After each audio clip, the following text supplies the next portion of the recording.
Okay, last two problems. We need to find points of intersection. So we're going to go back to our calculator. Y equals, type in our two equations, negative x cubed plus 12x squared plus 9x minus 3. The second one is not in slope-intercept form. Calculators like them in slope-intercept form. So let's go back here and solve it for that real quick. Negative y equals negative 3x minus 5. So we have y equals 3x plus 5. Let's graph them. Now, this is looking like a parabola again, and we know it's cubic. So I'm going to change my window a little bit. I'm just going to expand my x's to 15. And now we can see, goes up, down, we can see the full cubic, but we do need to expand our y's a little bit.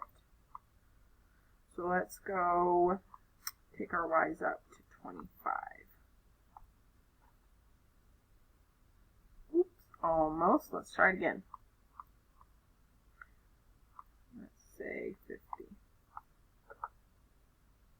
There we go. There's our three intersection points, and we can see the cubic and the linear. So now we find the intersection. So second, trace, intersect, and we want to know the first curve. It's going to have me arrow over to it.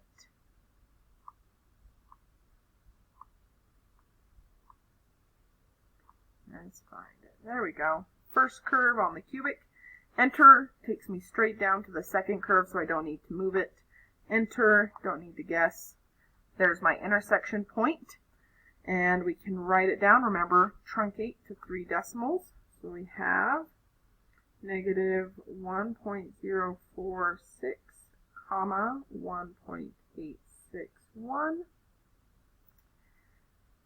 And we can go through and do the same process. Second trace, arrow over till we get to first curve, second curve, enter to get the other intersection points.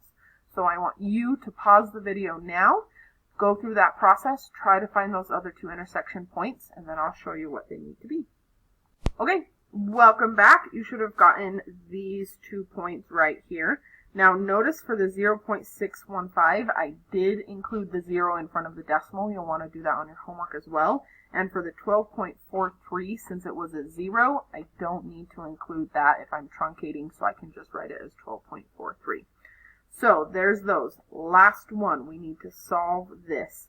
So what we're actually going to do is take the left-hand part of the equation and the right-hand part of the equation and write them as two different equations.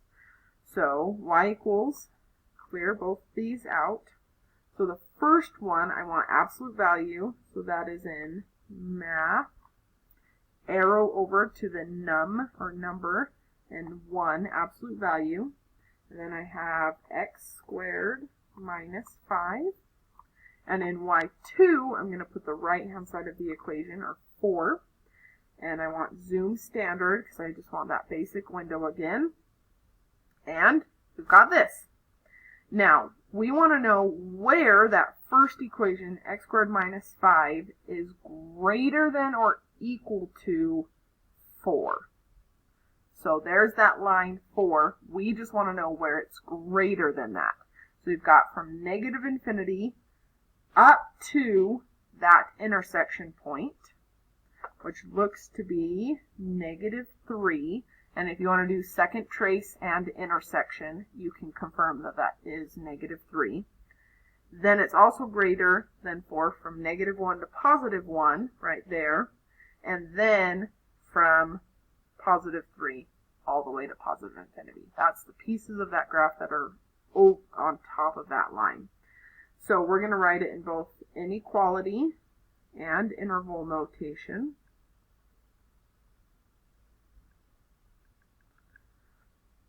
So inequality notation, that first one, just when x is less than or equal to negative 3, because we wanted that one.